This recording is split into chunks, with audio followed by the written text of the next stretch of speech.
इस मूवी के स्टार्ट में हम केट को देखते हैं जिसका जन्म स्पेस में हुआ था। यहाँ जब उसकी आंख खुलती है तो उसे पता चलता है कि वो एक भयानक सपना देख रही थी और उसे ये पता नहीं होता कि उसका सपना जल्द ही हकीकत बन जाएगा, जहाँ उसे मॉन्स्टर से फाइट करना पड़ेगी जिसका सपना वो हमेशा से देखती आई थी। जैसे ही केट अपना दिन शुरू करती है तो उसके बॉयफ्रेंड के जन्मदिन का मैसेज उसके लिए खुशी लेकर आता है। यहाँ हमें ये भी पता चलता है कि गवर्नमेंट के एक्सपेरिमेंट्स की वजह से केट ने अब तक अर्थ पे अपनी लाइफ को एक्सपीरियंस नहीं किया था, क्योंकि उस प्लेनेट के सन पे डिपेंडेंट होने की वजह से लोगों का यहाँ रहना बहुत ज्यादा कठिन हो चुका था। इसलिए 7 नई स्पेसशिप्स बनाई जाती हैं जो कि सर्वाइवर्स को रेस्क्यू करती हैं और नए प्लेनेट की खोज पर निकल पड़ती हैं। और 4 डिकेड्स की इनइफेक्टिव सर्च के बाद उन 7 में से 6 शिप्स गायब हो जाती हैं और बच जाने वाली उस एक शिप में कैप्टन हंटर और न्यू जनरेशन के कुछ लोग मौजूद थे जिन्हें उस स्पेसशिप की वॉल्स के बाहर की दुनिया का कुछ भी पता नहीं था। लेकिन इसके बावजूद कैप्टन हंटर उस यंग जनरेशन को ट्रेन करना जारी रखता है और इसके लिए वो एलियंस के खिलाफ उनकी सिमुलेटेड बैटल्स ऑर्गेनाइज करता है ताकि न्यू प्लेनेट पर रहने के लिए अगर उन्हें फाइट करना पड़े तो वो उसके लिए तैयार हों। और उस सिमुलेशन के बाद वो स्टूडेंट्स कैप्टन हंटर के साथ डिबेट सेशन में एंगेज हो जाते हैं। यहाँ हम ये भी नोटिस करते हैं कि कैप्टन हंटर केट को स्पेशली ट्रीट करता है ताकि वो केट को प्रोटेक्ट करने के लिए उसके फादर से किए गए प्रॉमिस को ऑनर कर सके। केट अपने फ्री टाइम में करीबी सोलर सिस्टम को बड़ी लगन से स्टडी करती थी और एक दिन वो आखिरकार किसी प्लेनेट से एक सिग्नल कैप्चर करने में कामयाब हो जाती है, जिसके बाद सब लोग कैप्टन ब्रिज पे इकट्ठा होते हैं जहाँ सबको एक खुशी की खबर मिलती है कि वो सब लोग नए घर की ओर जा रहे हैं और कैप्टन इसके लिए एक स्पाई टीम बना देता है जिनका टास्क उस प्लेनेट को एक्सप्लोर करके ये डिटरमिन करना था कि वो जगह रहने के लिए सूटेबल है या नहीं। जिसके बाद वो एक शटल में बैठकर उस अननोन लैंड की तरफ जाने लगते हैं। इसी दौरान हंटर उस यंग जनरेशन को फिल्टर से मुक्त ब्रीदेबल एयर की प्यूरिटी के बारे में याद दिलाता है और उस टाइम को याद करने लगता है जब वो केट के फादर के साथ हॉर्स राइडिंग किया करता था। इसी दौरान वो शटल अचानक से शेक होने लगती है और देखते ही देखते स्पेस में ही डिस्ट्रॉय हो जाती है और 2 हिस्सों में बट जाती है। यहाँ केट जब तेजी से नीचे गिर रही होती है तो उसका ड्रीम एक चौंका देने वाली रियलिटी बन जाता है, लेकिन खुशकिस्मती से पैराशूट उसे बचा लेता है और वो एक लेक में आ गिरती है। उस लेक के किनारे पर एक लोकल गर्ल केट के अराइवल को नोटिस करती है और जल्दी से अपने फादर को इस बारे में बताती है, लेकिन एक अनफ्रेंडली लोकल्स का ग्रुप भी केट को लेक में गिरते हुए देख लेता है। इसलिए उस ग्रुप का लीडर पॉल उनके प्लेनेट पर किसी भी अनवेलकम विजिटर की खोज लगाने और उसे डिस्ट्रॉय करने का ऑर्डर देता है। जबकि इस दौरान केट काफी देर स्विम करने के बाद एक शोर लाइन तक पहुंच जाती है और जैसे ही वो अपनी आंखें खोलती है तो उसके करीब एक हॉर्स खड़ा था जो कि बिल्कुल वैसा ही था जैसा कि कैप्टन ने उन्हें बताया था। तभी केट अपना सर्च मोड एक्टिवेट करती है और बाकी लोगों को लोकेट करने के लिए दौड़ती है, लेकिन इस दौरान जलते हुए मलबे की होने वाली बारिश की वजह से उसे फिर से लेक में कूदना पड़ता है और आखिरकार वो बाकी लोगों को लोकेट करने में कामयाब हो जाती है,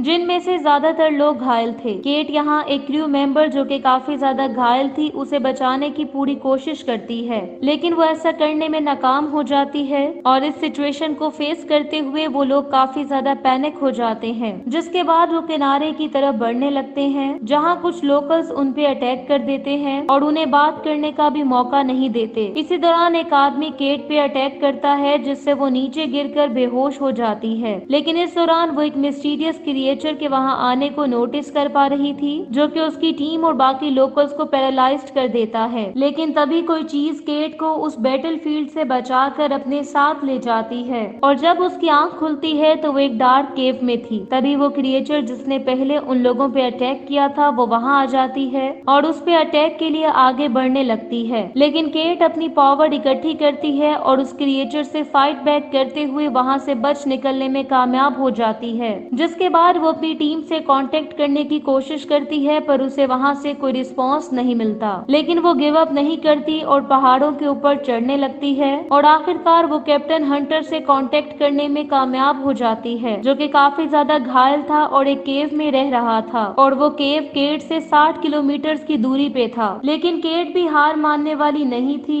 इसलिए वो कैप्टन की हेल्प करने और अपने शिप का स्क्रैप ढूंढने के मिशन पर निकल पड़ती है। तभी रास्ते में उसे कुछ बेरीज नजर आती हैं जिन्हें खाया जा सकता था, लेकिन उसे ये पता नहीं होता कि मास मास्क पहने हुए एक आदमी उसे ऑब्जर्व कर रहा था। केट वो रात एक केव में गुजारती है ताकि वो अपने आप को तेज बारिश से बचा सके और इस दौरान वो अपने डिफेंस के लिए एक लकड़ी की स्टिक को भी तैयार करती है। अगली सुबह जब उसकी आंख खुलती है तो वो उसी वुडन स्टिक को पकड़े हुए धीरे धीरे केव से बाहर आने लगती है, जहाँ बहुत सी अनदेखी क्रिएचर्स की आवाजें उसके कानों में गूंजने लगती हैं। जिसके बाद वो कुछ लोकल्स का पीछा करने लगती है और छुप के उनकी बातचीत सुनने की कोशिश करती है, लेकिन तभी वो लोग उसे देख लेते हैं और उसका पीछा करने लगते हैं, जिसकी वजह से उसे वहाँ से भागना पड़ता है और वो उन लोगों से किसी तरह बच के एक जगह पे छुप जाती है। तभी एक आदमी उसे पकड़ने में कामयाब हो जाता है और ऐसे प्रिटेंड करता है जैसे वो उसका दोस्त हो, लेकिन केट को उसकी इंटेंशन का पता था, इसलिए वो अपने आप को उससे फ्री करवा लेती है और वहाँ से भाग जाती है। लेकिन तभी रास्ते में कुछ और लोग केट के सामने आ जाते हैं और उस पर अटैक कर देते हैं, लेकिन केट उन्हें एक जबरदस्त फाइट के बाद हराने में कामयाब हो जाती है और उनके वेपन्स और कॉस्ट्यूम्स लेकर आगे बढ़ने लगती है, क्योंकि उसे कैप्टन हंटर तक पहुंचना था। लेकिन जब उसके सामने एक खड़ी चट्टान आती है तो वो फिर भी हार नहीं मानती और उस स्टीप क्लिफ पे चढ़ने लगती है। नेक्स्ट सीन में केट जब एक जगह पे बैठकर रेस्ट कर रही थी तो वो फिर से कैप्टन से बात करने लगती है और उसे आने वाले कठिन और लंबे रास्ते के बारे में बताती है, लेकिन वो उसे हार ना मानने की एडवाइस करता है। अगले दिन जब केट अपनी जर्नी फिर से स्टार्ट करने के लिए प्रिपेयर हो रही थी तो तभी उसे एक अनफेमिलियर साउंड सुनाई देती है, इसलिए वो उस वॉइस का पीछा करने लगती है और जैसे वो एक केव में एंटर होती है तो उसे वहाँ एक हॉर्स दिखाई देता है जिसका पीछा एक मॉन्स्टर कर रहा था और उसे देखते ही केट उस पे एरो शूट कर देती है, जिससे उस मॉन्स्टर को गुस्सा आता है और वो केट पे अटैक कर देता है, जिसके कारण केट नीचे गिर जाती है। अब मॉन्स्टर उसके सामने आता है और गुस्से से उस पे धाड़ने लगता है। इसके बाद वो उसकी टांग को पकड़ के खींचने लगता है, लेकिन किसी तरह वो अपने आप को फ्री करवाने में कामयाब हो जाती है और जब वो मॉन्स्टर फिर से उस पे अटैक करने लगता है तो केट उस पे सामने से एरो शूट करती है, जिससे वो मॉन्स्टर वहीं मारा जाता है। अब केट घोड़े के पास आती है और उसे वश में करने की कोशिश करती है और कुछ ही देर में उनकी दोस्ती हो जाती है,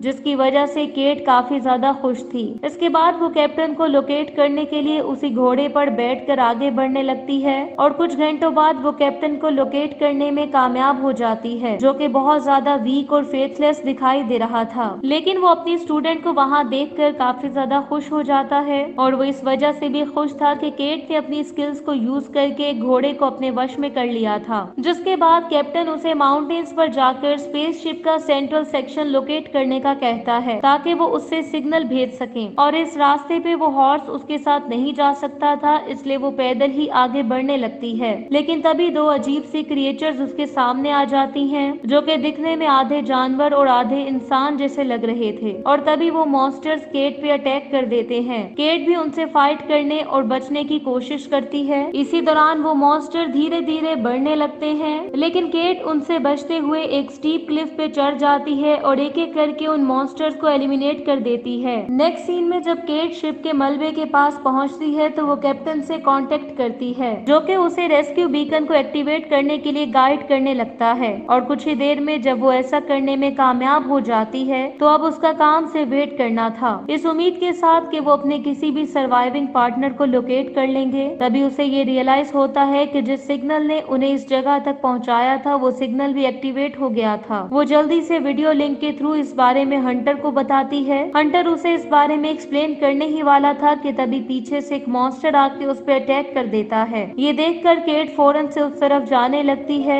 लेकिन जब वो उस जगह पहुंचती है तो कैप्टन वहां से गायब हो चुका था, इसलिए केट उसे ढूंढने की कोशिश करती है, लेकिन उसे उसके बॉस के ब्लड के अलावा कुछ भी नहीं मिलता। तभी केट को वहाँ एक मॉन्स्टर नजर आता है जिस पर वो अटैक कर देती है, लेकिन इस बार वो मॉन्स्टर डोमिनेट करने लगता है और केट पे कई बार अटैक्स करता है, जिसकी वजह से वो नीचे गिर जाती है। लेकिन तभी वहाँ पे एक मास्क पहने हुए स्ट्रेंजर आकर उस मॉन्स्टर पे अटैक कर देता है और कुछ देर की फाइट के बाद वो उस मॉन्स्टर को मार डालता है। लेकिन उनकी फाइट के दौरान केट वहाँ से भाग जाती है और फिर से कैप्टन को ढूंढने लगती है, जबकि इस दौरान वो एक ट्रैप में फंस जाती है। लेकिन फिर वही स्ट्रेंजर वहाँ आके उसे फ्री करता है और उसे अपनी काइंड इंटेंशन का यकीन दिलाता है, जिसके बाद वो स्ट्रेंजर अपना मास्क उतार के अपने आप को एक ऑर्डिनरी मैन के तौर पर इंट्रोड्यूस करवाता है और अपना नाम रोगन बताता है। साथ ही वो उससे कहता है कि उसे उसकी हेल्प चाहिए। रोगन उसे बताता है कि वो उसके दोस्तों की लोकेशन भी जानता है और उसका मानना था कि उन्हें रेस्क्यू किया जा सकता है। लेकिन इससे पहले कि वो वहां जाते, केट उसके घाव का ट्रीटमेंट करने लगती है। इसी दौरान रोगन ये भी कन्फेस करता है कि उसके ट्राइब के लोग आउटसाइडर्स पे अटैक कर रहे हैं और वो उन्हें ऐसा करने से नहीं रोक सकता। लेकिन वो उसे ये भी बताता है कि केट के दोस्तों का गायब होना उसकी ट्राइब का फॉल्ट नहीं है, बल्कि ये काम उन मॉन्स्टर्स का है जिन्होंने उसकी बेटी को भी किडनैप किया हुआ है और उसका मेन ऑब्जेक्टिव अपनी बेटी को बचाना है। कुछ ही देर में वो दोनों उन लोगों को बचाने के लिए उस लोकेशन की तरफ निकल पड़ते हैं जहां उन मॉन्स्टर्स ने रोगन की बेटी और केट के साथियों को किडनैप कर रखा था। तभी वो रास्ते में रेस्ट करने लगते हैं, जहां केट को पता चलता है कि इस टाइम वो जिस प्लेनेट पर है वो प्लेनेट अर्थ है, जहां से सभी लोग भागने पर मजबूर हो गए थे। साथ ही केट को ये भी पता चलता है कि रोगन की वाइफ की डेथ हो चुकी थी। कुछ देर बाद वो लोग मॉन्स्टर लेयर तक पहुंच जाते हैं और ये वही केव थी जहां उसे कोई स्ट्रेंजर लाया था और इसी जगह पर पहली बार उसका सामना एक मॉन्स्टर से हुआ था। यहाँ वो लोग देखते हैं कि वो मॉन्स्टर उन किडनैप किए गए लोगों को स्टोर कर रहे थे ताकि वो उनको स्लेव बना सकें और इस दौरान वो कुछ लोगों को खा भी रहे थे,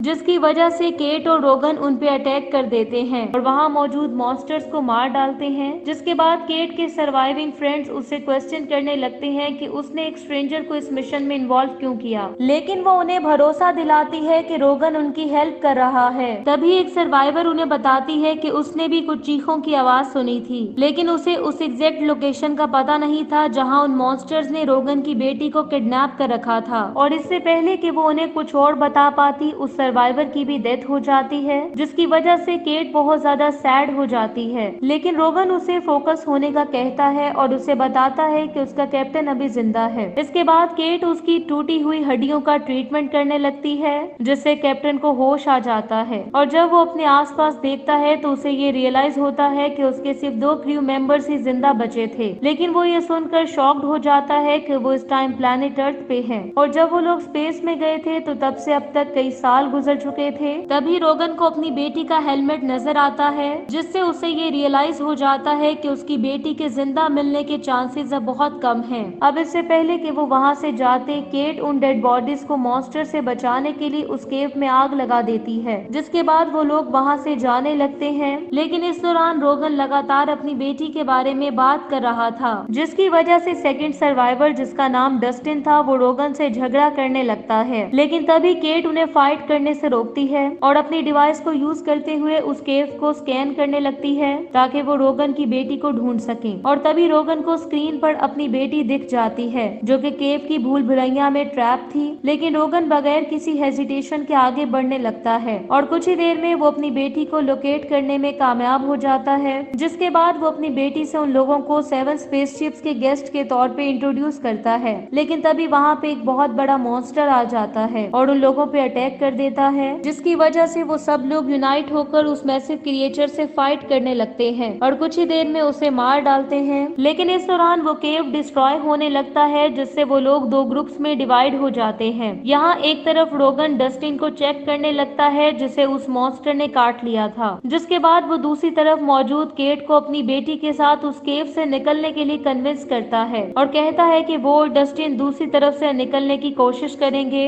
हंटर भी रोगन की बात को सपोर्ट करता है, जिसके बाद वो तीनों सरफेस की तरफ बढ़ने लगते हैं, जबकि रोगन और डस्टिन एक नैरो मेन होल से बाहर निकलने लगते हैं और उन्हें ये पता नहीं होता कि केट और उसकी प्रोटेक्शन में मौजूद लोगों की जान खतरे में थी, क्योंकि बहुत से मॉन्स्टर्स उन लोगों को घेर लेते हैं। दूसरी तरफ रोगन और डस्टिन जब बाहर निकल रहे थे तो एक मॉन्स्टर उनके पीछे भी पहुंच जाता है, लेकिन रोगन एक बार फिर से उस मॉन्स्टर को मार के डस्टिन की जान बचा लेता है। लेकिन तभी वहाँ पे एक और मॉन्स्टर आके उन पे फिर से अटैक कर देता है, जबकि दूसरी तरफ केट और हंटर रोगन की बेटी को प्रोटेक्ट करते हुए उन मॉन्स्टर से फाइट करने लगते हैं, जबकि रोगन उस मॉन्स्टर को मारने के बाद डस्टिन को लेकर केव से बाहर जाने लगता है। लेकिन इसी दौरान उसे अपनी बेटी की आवाज सुनाई देती है, जिसकी वजह से वो एक बार फिर से केव में जाने का डिसाइड करता है। लेकिन जब वो लोग वहाँ पहुँचते हैं तो वो ये देख के काफी ज्यादा खुश हो जाते हैं कि वो लोग भी उन मॉन्स्टर्स को मारने में कामयाब हो गए थे और इस तरह वो लोग उस मॉन्स्टर ट्राइब को खत्म करके बाहर आ जाते हैं। लेकिन जैसे ही वो बाहर निकलते हैं तो रोगन की ट्राइब के लोग डस्टिन पे एरो से अटैक कर देते हैं, जिससे वो इंजर हो जाता है।